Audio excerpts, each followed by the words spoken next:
Hello दोस्तों। आज हम लोग चर्चा करेंगे बांग्लादेश की। पिछले कुछ दिनों से बांग्लादेश जो है काफ़ी न्यूज़ में है। वहाँ पे आपको पता है कि सत्ता जो है शेख हसीना के हाथ में थी, लेकिन जो है कुछ ऐसा अनरेस्ट शुरू हुआ, सिविल अनरेस्ट, जिसके कारण सत्ता जो है छोड़ के उनको देश से भागना पड़ा। आप ये देखिए कि ये जो इम्पोर्टेंट टॉपिक है, एक तो सिविल सर्विसेज का मेंस है आपका 2024 का, जो 20 सितंबर से शुरू होने वाला है, उसमें बहुत इंपॉर्टेंट है। दूसरा जो है आपका इम्पॉर्टेंट है ये इसलिए क्योंकि ये प्री जो है बीपीएससी का प्री भी होने वाला है। तो उसमें आप देखेंगे कि बीपीएससी के प्री में डायरेक्ट तो नहीं, लेकिन मैप से क्वेश्चन उससे जरूर पूछ सकते हैं। तो आप देखिएगा कि जैसे आप बांग्लादेश है तो आप एक बार जरूर देख लीजिएगा कि सीमाएं बांग्लादेश की किससे मिलती हैं, और खास करके जो इंडिया का बॉर्डर है, इंडिया के कौन कौन स्टेट से इसकी जो है सीमाएं मिल रही हैं।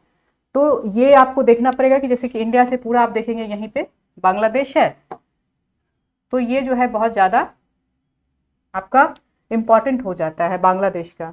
तो इस तरह से आप देख लीजिएगा, एक तैयारी के पॉइंट ऑफ व्यू से भी, वैसे एक जनरल एस्पेक्ट भी आपको जानना चाहिए कि भारत का बहुत अच्छा पड़ोसी देश है और अच्छे रिलेशन है हमारे बांग्लादेश से।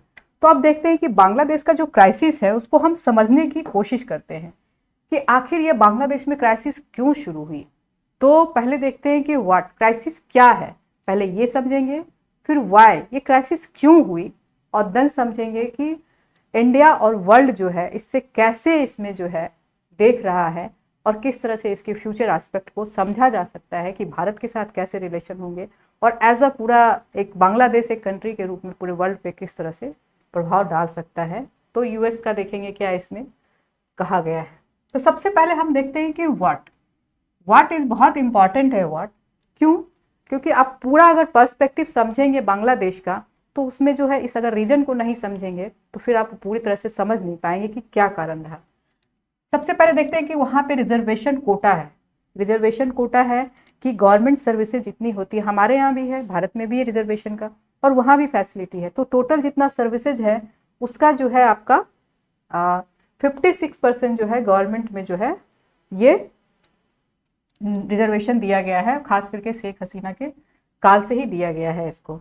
तब देखते हैं कि जो क्या क्या मिला है इसको। 30% में जो सबसे बड़ा भाग है, और सबसे ज़्यादा जो इसके लिए भी लेकर भी बहुत ज़्यादा परेशानी थी वहाँ पे, कि फ्रीडम फाइटर जो थे उनके या तो सन को या ग्रैंड सन को उसको जो दिया जाए, यहाँ पे रिजर्वेशन दिया जा रहा है। और आपको पता है कि ये पूरे टोटल पॉपुलेशन का 0.02% ही है, बहुत कम है, लेकिन उनको 30% रिजर्वेशन दिया जाता था। 10% जो है वुमेन को है, उसी तरह से डिस्ट्रिक्ट पॉपुलेशन को 5%, सॉरी 10% है, फिर 5% दिया गया, फिर डिसेबल पीपल को जो है आपका 1% दिया गया। तो एक बार आप देख लीजिएगा उसका कि कोटा सिस्टम इस तरह से किया गया था।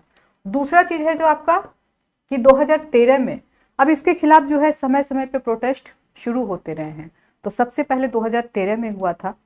2013 में जो सरकार के खिलाफ प्रोटेस्ट शुरू हुआ स्टूडेंट का, उनका डिमांड था कि जो है ये सिस्टम को हटाया जाए, रिजर्वेशन सिस्टम को, और सिस्टम को मेरिट बेस्ड पे किया जाए। मतलब सबके लिए एक समान रहना चाहिए, और सब जो है एक जिस तरह से एग्जामिनेशन होता है मेरिट बेस्ड पे ही सब आए इसमें।